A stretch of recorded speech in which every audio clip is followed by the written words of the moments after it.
My name is Larry Sanger. I'm co-founder of Wikipedia, and I am now the Chief Information Officer of Evripedia. And Block.one told me I was going to be giving this speech yesterday, so I basically wrote down a few thoughts. And I hope you find this of interest. I'm not going to be talking about Evripedia. I'm going to be talking about basically what a participatory website or participatory digital project should look like. And this is going to be pretty off the cuff. Think of it like a live vlog.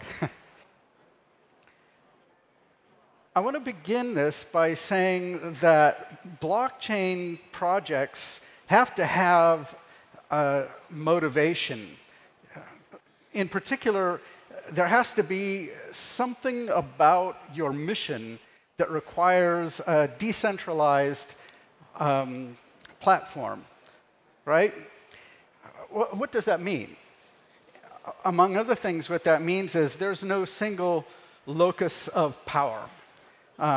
Power is distributed among multiple nodes, and that doesn't just mean nodes of servers that host copies of your blockchain.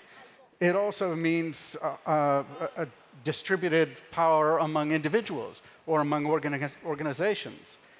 Well, that means that if you've got a blockchain project, that it follows naturally that you have a participatory project, right? It's a collaborative project. So, and that's where I come in, basically. I've worked on almost nothing but participatory projects since the 1990s. And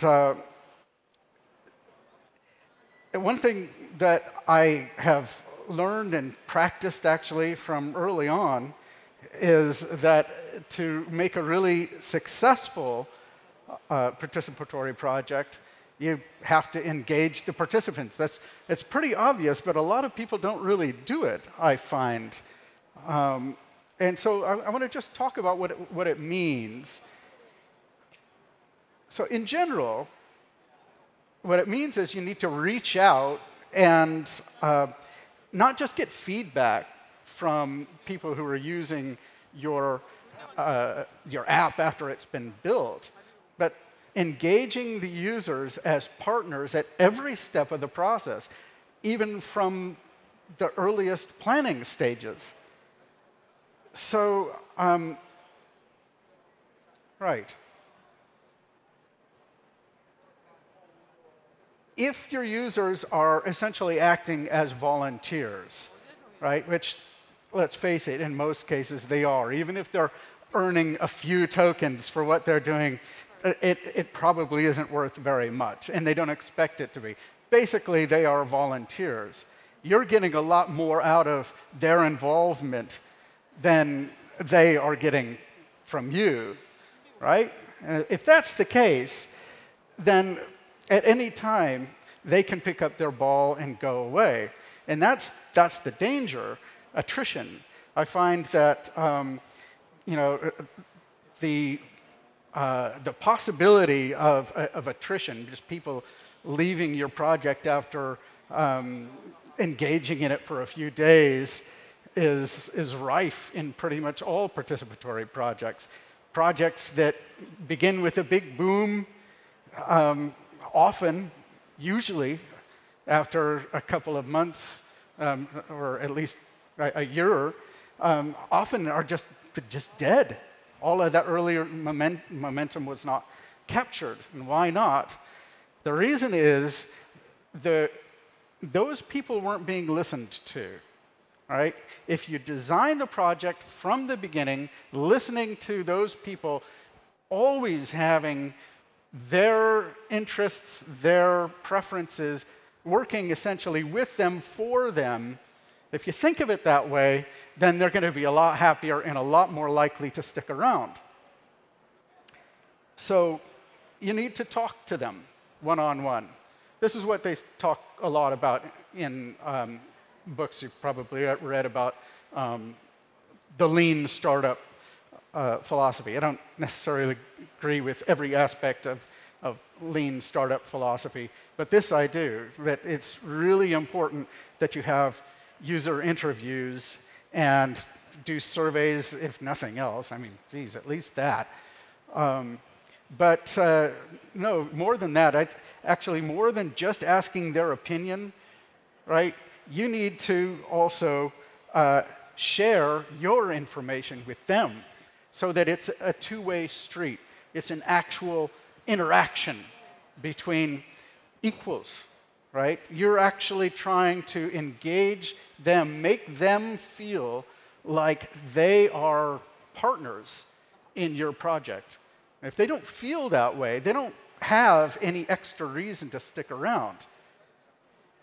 So that means then that it's really important that you be open, share information, err on the side of sharing information. This has been my practice anyway.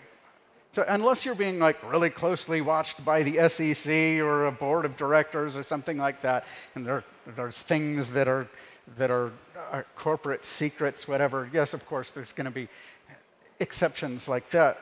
But nobody really cares, right, about the little problems of your small startup, you know? Like, if you show a little bit of friction between co-founders, for example, or if you say you let the cat out of the bag that you're a little bit behind in the development of your latest feature, or you know, things like that, it doesn't matter, right? In fact, they will like that. Your participants will like if you share stuff like that because it humanizes you, right?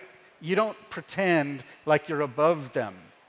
And that's really important if you want to have a participatory website. I say website, well, it could be an app. So, right. So there's a couple of different things that are important to think about when you're thinking about how to engage your users. And I'm going to break it down in terms of the planning versus execution of features. So first of all, in general, I think people don't, in my humble opinion, they don't usually think hard enough about all of the different questions that go into building the website. I mean, I'm a philosopher, right? I've got a PhD in philosophy, so it just sort of comes naturally. I'm going to like write down 100 questions, and I'm going to like have a go at answering the questions, even if it's totally a priori. That's a little philosophical jargon for you, meaning without any relevant experience. I think that's a really good exercise to do, and so what I would encourage you to do, this is what I always encourage people to do, is to actually take the time to do that, even if it takes a couple of weeks.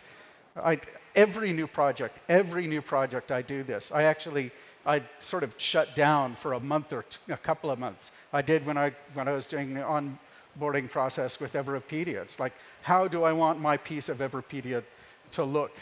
And I just like went into a really deep dive about that. And so here's the thing. If you do that by yourself, you're not going to develop something that people want, almost certainly. Almost certainly. There's aspects of your dream model that just won't work. They are not what people want. And until you ask them or do some quick, fast tests, as the lean startup guys say, you won't know. And it's so easy to just think through all of those problems. It doesn't take that much time, right? And asking them also is, the only hard thing about it is that you are essentially humbling yourself. right? You are saying, okay, it's not entirely my project, even though I'm putting all the money and all the time and all the labor into it. It's like, these other people, they really are partners. You have to sort of like talk yourself into that in order to get the information out of them, or get yourself to do the interviews and so forth, and have the mailing list discussions and so forth that you need to. So obviously, I'm not saying you can't anticipate all the problems. Of course not. I'm not saying you can. You don't know what the features are going to be most important. Of course you don't. Every startup that I've been involved, everyone I've paid attention to this, has gone through 2 major versions at least. So basically, whatever the first version of your app is, it's almost certainly going to be scrapped and replaced with something better. That happened with Wikipedia. The first version was called Newpedia. And I don't know if that's really happened with Everpedia, but sort of, because Everpedia started as just an independent collection of articles, and then it took made a slight correction by adding all of the articles from Wikipedia, which is a major undertaking. But it was good. It was a great thing to have done. Anyway, so right. So the other way in which I would encourage you to involve others in the planning process is when you're developing features, obviously. So it's not the case that you can sit down with a focus group or whatever and come up with the perfect plan and then just execute it. There has to be constant corrections. I know I don't pretend to be telling you anything that you don't already know. I guess I'm just trying to remind you of important things. And I think that if you constantly talk to your users as you roll out new features, and you push the code as quickly as possible in order to use feedback from them, user feedback, then you're going to be ahead a lot of other developers. Because in my experience, that's really not how a lot of developers work. A lot of them, they just go heads down and just write a whole bunch of code, and nobody sees it for months, right? And then it comes out, and here is our MVP, and you're going to start using it now. And the users are inevitably going to be telling themselves, oh, am I? Well, let's see about that. I'm not sure.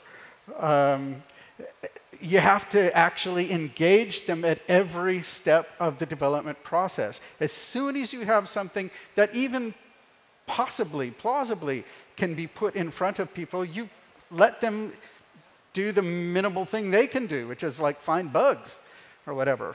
So this is something that I've, again, always insisted on. When I've worked with a team as a project manager, I said, let's put it on the staging server at least, and then we'll put an announcement out to the early adopters and ask them to give us feedback and bug reports. And I mean, this might seem unnecessary or tiresome or whatever, but in my opinion, it really isn't. It makes all the difference. Those early adopters are the people, their advice is gold.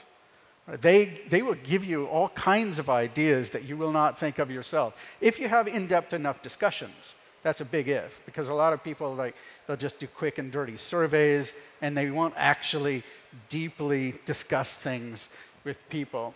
So both this point and the last point, when you're doing the planning and when you're in the development phase, you have to pick a tool, right?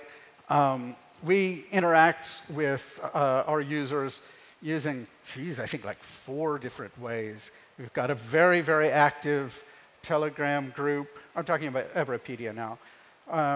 We have a Reddit group. We've got a Facebook group. And then we've got our own, self-written software on the website itself. So And we're very open to people contributing in any of those ways. And so this is one of the reasons I am confident that Everpedia has taken off as well as it has, because it's a participatory website. The guys know, they're savvy about these things. I say the guys because I didn't get involved until last September. But they knew from the beginning, and I told them at the beginning, you have to get feedback from your users constantly and learn from it. So I'm going to just end with this on this note. So I'm glad that you took a break here to listen to me. So I want to just leave you with this thought that you are in an industry and experimenting with a technology that is going to change the world. I really believe that. Even if you don't win, even if you don't place anything, you're still going to be a winner and miles ahead of a lot of other developers because you're getting all of this knowledge and this experience and connections in an industry that, again, it's going to take over the world. So that's one reason to stay optimistic, and actually that's my point. The thing that is going to allow you to execute and to be not one of the 8 out of 10 or whatever it is startups that fails is that you just have an unshakable self-confidence that you're going to actually do this. And you constantly think of ways to improve and ways to basically buck yourself up and solve those problems and so forth. Pessimism kills motivation. That's the problem, right? This is what the psychological research says, that if you're optimistic, you will be motivated. If you're pessimistic, you're just not going to be able to get out of bed in the morning. I mean, if it's really bad. So if you have problems along those lines, I would suggest cognitive therapy, which is basically helps you to talk through the false thoughts and the fallacies that are making a pessimist out of you. And it's a natural way to make you into an optimist. So, and that's all I have. I hope that was helpful. Thank you.